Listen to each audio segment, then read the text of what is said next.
آج پھر وہ بتوں کی پوجا نہ کرتا، کیونکہ اس نے اپنے آپ کو پہچانا ہی نہیں ہے۔ وہ تو اس کے ہاتھ، کان، آنکھیں، سر، اس کا پورا وجود جو ہے وہ مالک کائنات کی حمد و ثنا کر رہا ہے اور بتا رہا ہے کہ وہ وحدہ لا شریک ہے، اس کا کوئی شریک نہیں ہے۔ تو اس کا مطلب یہ ہوا کہ کوئی خدا کی حمد کرے یا نہ کرے۔ اب اس سے ہمیں یہ سوال یہ پیدا ہوا، یا اس کا جواب ہمیں یہ ملا کہ کوئی بندہ بھی اگر اللہ کی حمد کرے یا نہ کرے تو وہ رب تعالیٰ کی حمد ہی ہے، کیونکہ انسان کا وجود ہی اللہ کی حمد ہے، جیسے ہم نے پہلے عرض کر دیا۔ تو دوسری توجیہ جو ہے وہ یہ ہے کہ صوفیہ فرماتے ہیں کہ لا موجودہ الا اللہ، یعنی صرف حق تعالیٰ ہی موجود ہے۔ اب اس کے جو اندر اسرار چھپا ہوا ہے، انشاءاللہ اس سے بہت لطیف نقطہ جو ہے وہ ظاہر ہونے والا ہے کہ دنیا کی سب چیزیں اللہ ہی کا سایہ ہے،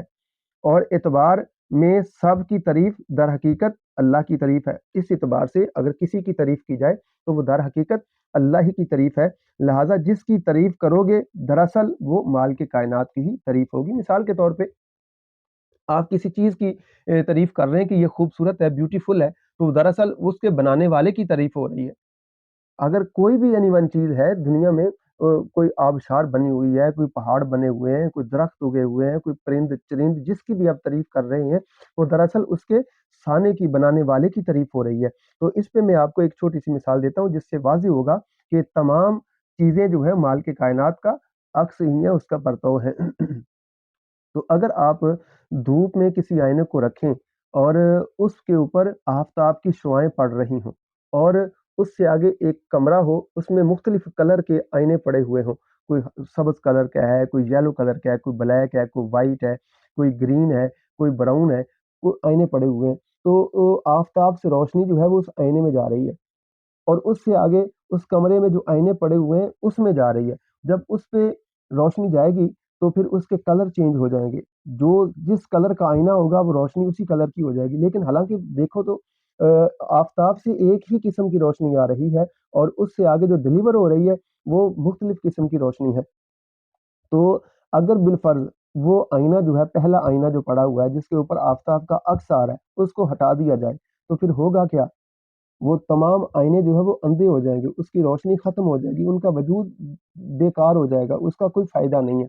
تو اس کو ہم تشبیہ دیتے ہیں، مثال کے طور پہ جو آفتاب ہے وہ مال کی کائنات کا نور کی تجلی، اس کو تشبیہ دے دیں، اور جو پہلا آئینہ ہے وہ حقیقت محمدیہ صلی اللہ علیہ وآلہ وسلم کو تشبیہ دیتے، اور جو باقی بند کمرہ ہے وہ عالم دنیا ہے۔ تو پتہ یہ چلا وہ اس کی روشنی حقیقت محمدیہ کے ذریعے تمام عالم پہ آ رہی ہے۔ تو دراصل وہ جو عالم پہ جو تمام عالم میں دنیا پہ جو روشنی آ رہی ہے وہ دراصل وہ مال کے کائنات کا عکس، اس کا سایہ ہی تو ہے، اسی کی روشنی ہے۔ تو اس سے ایک تو یہ معلوم ہو گیا کہ لا موجودہ الا اللہ، کوئی وجود نہیں ہے سوائے اللہ کے، اور دوسرا یہ کہ حقیقت محمدیہ سے ہمیں یہ بھی پتہ چلا کہ ذرے ذرے میں حضور نبی کریم صلی اللہ علیہ وآلہ وسلم کی ذات کا پرتو آپ کا بھی عکس ہے، آپ بھی اس پہ موجود ہیں۔ تو یہ مسئلہ دراصل جو ہے وہ وحدت الوجود کا ہے، یہ حال والے لوگوں سے ہی پوچھنا چاہیے۔ مفتی احمد یار خان نعیمی رحمۃ اللہ تعالی علیہ فرماتے ہیں کہ اس کو جو ہے کال والوں سے نہیں پوچھنا چاہیے، تو حال والے ہی اس کو ایکسپلین کر سکتے ہیں۔ تو بہرحال تو اس سے معلوم یہ ہوا کہ تمام چیزیں جو ہیں مالک کی حمد و ثنا ہی ہیں۔ تو اس سے یہ بھی معلوم ہو گیا کہ ساری حمد اللہ کے لیے، وہ خود ہی حامد ہے، خود ہی محمود ہے، اور خود ہی حمد ہے۔ لا معبودہ الا اللہ، تو اس سے لا موجودہ الا اللہ، اس سے یہ معلوم ہو گیا کہ ذرے ذرے میں نبی کریم صلی اللہ علیہ وآلہ وسلم کی ذات جو ہے وہ موجود ہے۔ اس کے بعد ایاک نعبد، کہ ہم تیری ہی عبادت کرتے ہیں۔ تو یہ عبادت تو ہم کرتے ہیں مال کے کائنات کی، لیکن صوفیہ کے نزدیک عبادت کا کامل جو ہے وہ یہ ہے کہ فقط اللہ ہی کو راضی کیا جائے۔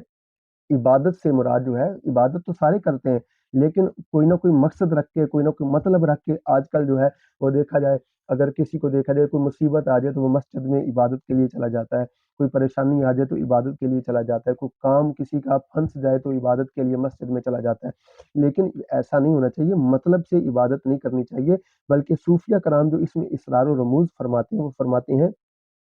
کہ اللہ کو جو راضی کرنا ہے، اللہ کی جو عبادت کرنی ہے وہ اللہ کو راضی کرنا مقصود ہے۔ اللہ کو راضی کرنا مقصود ہے کہ اگر بالفرض وہ جنت کے لیے عبادت کر رہا ہے تو پھر کیا ہے، وہ اس میں ایک قسم کا بپار آ گیا نا کہ میں عبادت کروں گا تو مجھے جنت مل جائے گی، اگر عبادت کروں گا تو دوزخ سے بچ جاؤں گا۔ تو یہ جو ہے ایسی چیزیں جو ہیں اس کے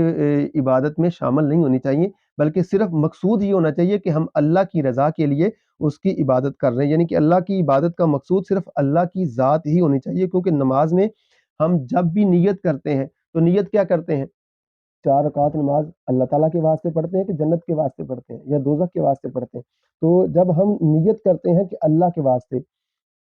اللہ کی رضا کے لیے، اللہ کے واسطے پڑھتے ہیں، تو اس میں پھر جو ہے وہ یہ لفظ نہیں آنا چاہیے کہ ہم جو ہے وہ جنت یا دوزخ کے لیے عبادت کریں۔ صوفیہ فرماتے ہیں کہ عبادت صرف اس لیے کی جائے تاکہ مالک کائنات کو راضی کیا جائے، اس کی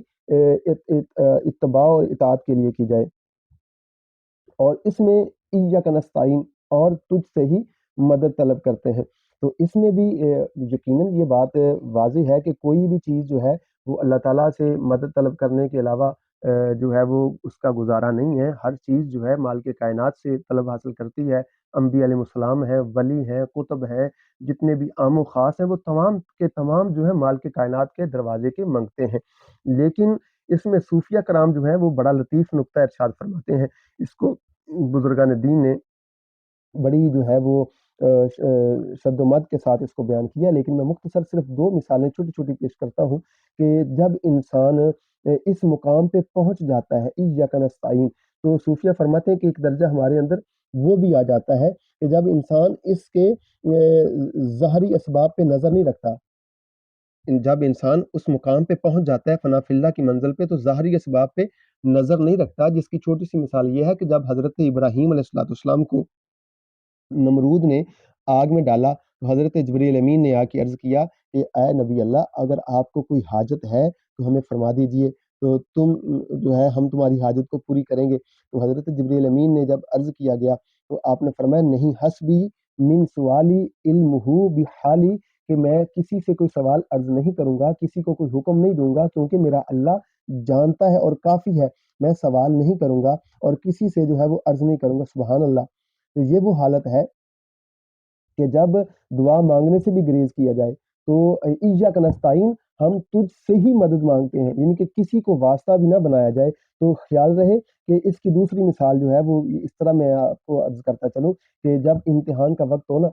تو دعا نہ مانگنا اور راضی بر رضا رہنا، تو یہ بھی عبادت میں شامل ہوتا ہے۔ جب انسان کو